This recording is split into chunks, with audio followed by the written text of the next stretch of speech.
asked me a bunch of questions. You know, they wanted to know how did I feel 2 years later, and I just gave it to them raw. You know, they really liked the jacket. I told them, you know, I got my year on my sleeve, and I got his on the back.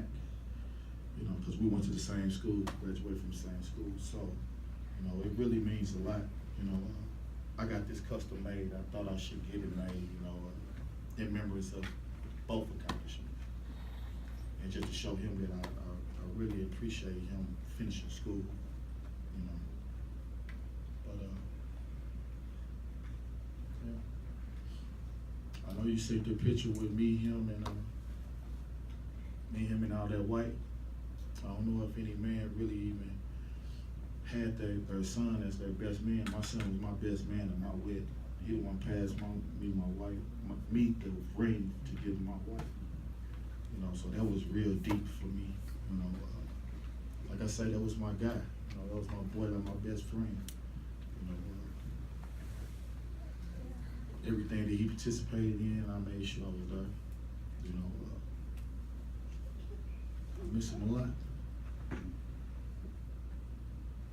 Thank you all for having me.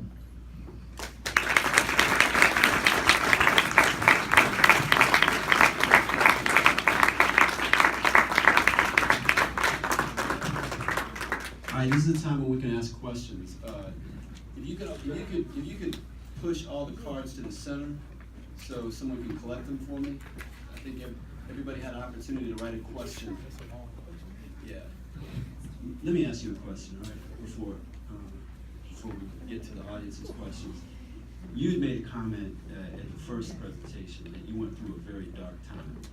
Yeah, I mean, obviously you went through a dark time. You even acknowledged and admitted that you still have anger that you're processing. There's people, and you also said something really interesting, and that is that people have lost loved ones in this city, and it didn't get any kind of notice. Right. You know, so there's actually probably people in this room with some of that anger in their heart. What do you say to them? Well, it's sad that I had to lose my son, but Mike shook the world up. It made a lot of people conscious of everything that was going on. I was able to get a platform on a male's point of view. You know, no disrespect to the women, but they always cater to you all. They don't leave us with nothing. But just to be this strong black guy that don't cry, that's supposed to be just tough at all times. So that I was left with a platform that I have brought 14, I didn't mention it, my chosen fathers. It's like 15 fathers nationally. Well, majority of them are from St. Louis. I have Andrew Joseph, the second. His son was the third. He was the one that was at the state fair and got killed by a drunk driver in Florida. I have Uncle Bobby, which is Oscar Grant's uncle. I have Ryan Davis, which is Jordan Davis' father, and Kendrick Johnson. Kendrick Johnson was the little guy that was wrapped up in a mat in the gym. So these fathers, you know, they helped me heal, but I helped them heal. You know? And they tell me all the time, you could have been selfish, brother. You just took that platform around with it. It's a lot of people that didn't get media outlet, so I need them guys to get on board with me because they need help too to get their stories. It ain't just about Mike, it's about us. You know, it just Mike had opened the door. You know? What are your thoughts about the Black Lives Matter movement and the protesters? Well, the movement on Black Lives Matter movement, that movement was orchestrated over a small period of time, since 2014. A group that was out there camcording everything that was going on, didn't see none on the front line. Some people they got paid off of the death of my son. Haven't reached out to my family or his mother's side, you know. I just look at it as people that gain monies over deaths of these people that lost their sons. Black lives do matter. Right. But the movement, they haven't hollered at us. They advocate to the families. I don't even know what families they have talked to. People just out for their own income. Do you feel the media played a part in society's perception of your son? I always don't trust the media. Like, in what way did they distort the perception of your son? In every simple way, every little way they could. As him being a black little kid, as him walking down the street, that's just what they do. They torment the black family, and they make us all look demonized. So when it ain't no truth out there, that's what people go and listen to. That's why I'm standing up as a black man to speak on my son and other families. Actually, I was going to ask you that question. I mean, what can people do if that's all they get fed? And I guess what you're saying is that that's why you travel. I mean, you'd probably rather be at home, but you're I can't. Yeah. The minute I sit down, the minute the system wins. These are all questions coming from the audience. What is the next step? What is your hope? What can the ordinary person do to help make a difference? Where can we make the biggest impact? So you got folks in the room, they're inspired by your story. They're inspired by what they see, but they're itching to do something. What do you say? Well, I would say with the black people, first off, I say don't stop going in these streets and shut them down. We have to make a economical stand. Gotta start making people uncomfortable. To my white people, my colleagues, you are able to have these conversations. You are easily to be able to sit at these tables and have these conversations. You have some that like to be on the front line too. We got a bunch of them that I see. I have a white guy on my board. Woo, his name Woo. He red, He like your color, but he got freckles. He got red hair. That's the blackest white boy I ever met in my life. You know what I'm saying? So it doesn't have any color on it. It's just your position in life. Some people can't stand to be tear gassed and jumped on and thrown in jail.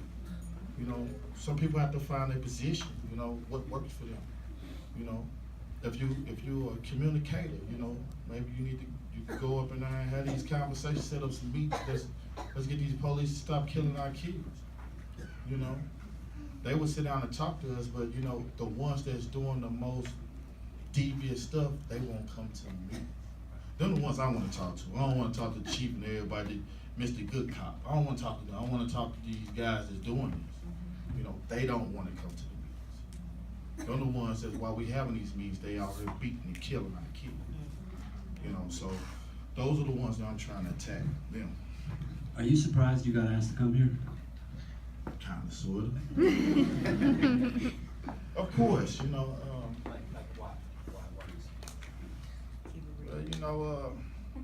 like I say, I turn on social media. The women doing big things out here. Yes.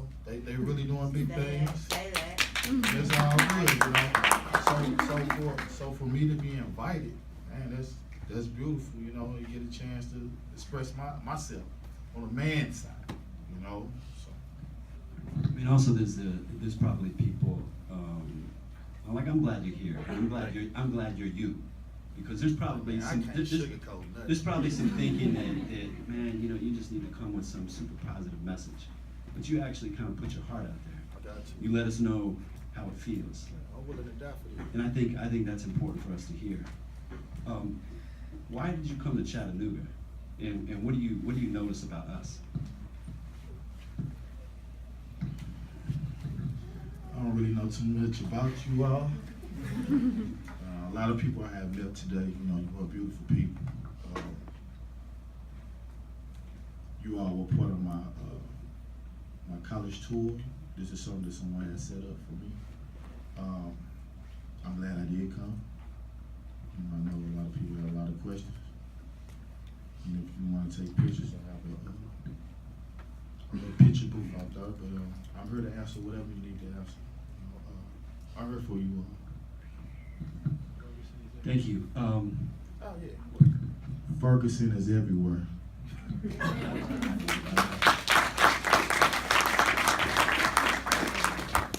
Does anybody else have a question? Yes, sir. What do you think about the officer that shot your son being absolved of any wrongdoing? Well, no comment. That should have answered it. I told him that should have answered it. All right. We're gonna go ahead and dismiss, and you can, Already? you can, well, no, you don't get to go anywhere. All these people are gonna come rushing toward you, all right? And I wanna thank you and your family. I was asked one more question. Okay, we got one more question. It's a long one. I didn't write it Get that clear. It must be bad. I got handwriting like me. What happened to grand juror number 40, who testified that she saw Mike Brown charge the cop like a football player? Huh? What was it? Can you repeat it? I can't. I know what you're talking about. Okay, then address what you think. But that juror, Sally, she came up missing. After the fact that she came out and said that she was told to say some lies. So she had a lawsuit going on. I don't know. We haven't heard anything else about it. She was trying to aim at McCullen. Said that she was told to say these things. After then, we just haven't heard anything from her because we've been looking out for her to help our case. Can't find it. So it just goes back to the construction guys that was on top of the building that said they seen my son with his hands up. They got paid off. You know, it's just, some people just don't want to stand up. You know, it's sad, you know. I just don't get it. I want to.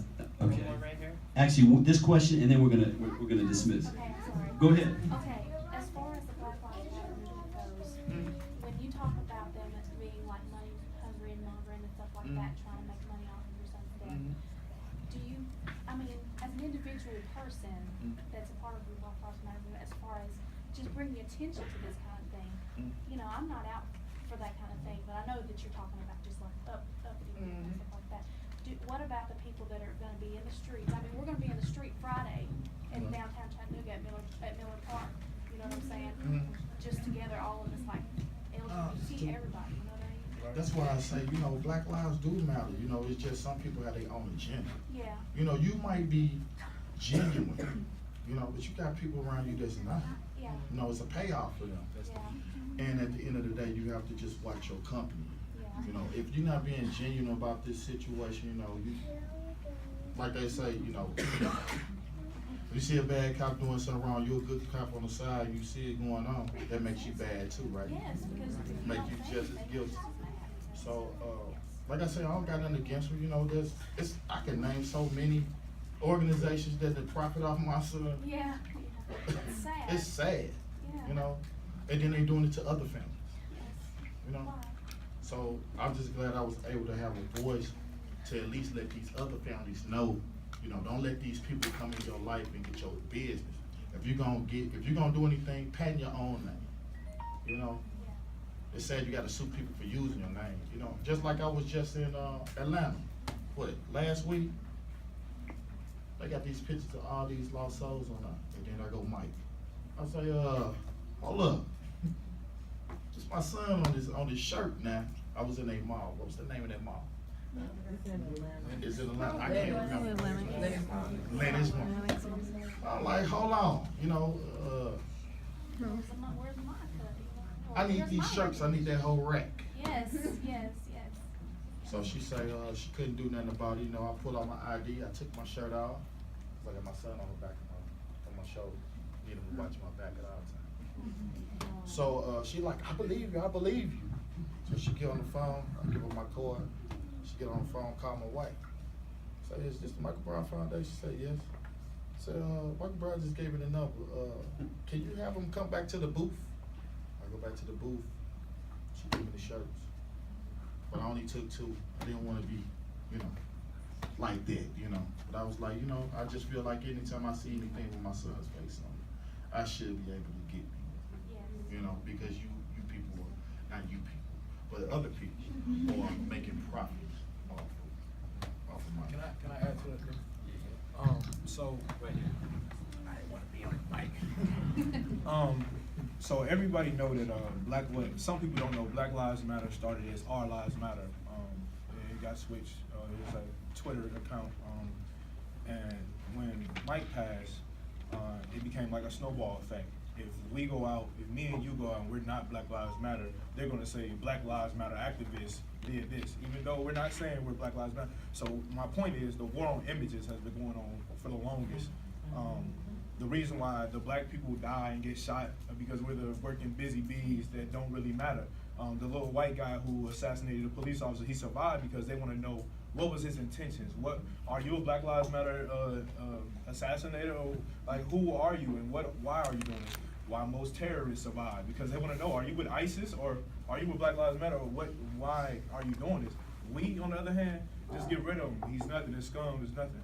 So, yeah, like, it's just the war on images that have been going on for so long, and so media portrays us as all one thing, even though you can be something, but that's just what it is, like, That's why I don't trust the media. I understand that. All right, in conclusion, someone asked me to ask you this. Tell me a little story about your son, Michael Brown. Give us a sense of his humanity. Was he a kind young man? I mean, what was he like? What did he get into? Part of me wants to say, what was the last thing that really pissed you off about him? I got 2. I won. I got 2.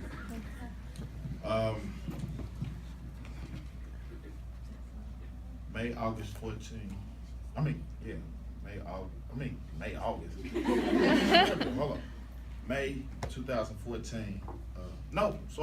April 2014. He called me and my wife because he had a little girlfriend. Her name was Shay. We still talk to her. We still look out for her and stuff like that. He called and say, "Hey, Mom." Call her Mom sometimes, and she'd be like, "What's up, son?" Say, "What Pop at?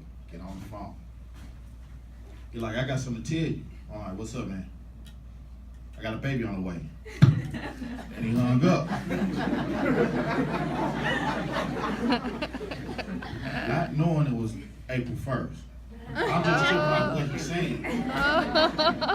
I said, "Man, you with this?" He said he got a baby on the way. So now I'm blowing his phone. He ain't answering. I know what he's doing. He's laughing behind that phone like, "I got him. I got him." So he called me later on that night. I'm talking about he had me steamed all day. He knew what he was doing. Called me later on that night because he was in my mother's house. And he said, "What you doing?" I say, "Mad as hell. What the hell you doing? I gave you protection, boy. What's going on?" He said, "Pop, slow down, old dude," because he used to call me old dude. "Slow down, old dude. I was just jeffing, man. with you." So that was one. The day of his graduation, we all went to his graduation. And he said, I told him he was going to college. And he had been writing these raps and stuff. I still got his drawer full of raps. He got like bars. He just got bars wrote down like all in like, he ripped them up. Yeah, they like scriptures, so they in like a picture drawer. So he's like, "I ain't going to college, Dad." I said, "Just the hell you win, bro." So he said, "Yeah, I'm trying to be a rapper." And we having this conversation before he walked across the stage. Man, I wish your phone wasn't broke, so I can put him up there. So we're having this conversation before he walked across the stage. So I'm like, "Yeah, boy, you going to battle rap? You doing something?" So he's like, "Nah, I'm trying to be a rapper." I'm like, "Man, all right, well, you can use that as a hobby, but you're going to school." Man, he was so mad. I was mad at him. But you could tell he was so pissed because when he went up there to get that diploma, And he looked at that man that received the report like he was finna knock him out. The whole time he mad at me. So I'm like, we like, smile, smile. He just turned his head on. You know, it's just, you know, it's so many, I could go on and on, you know. You like this, man, I gotta go to college. Yeah, you gotta go to college, boy. I want to thank you again for, I want to thank everyone for showing up. I want to thank you for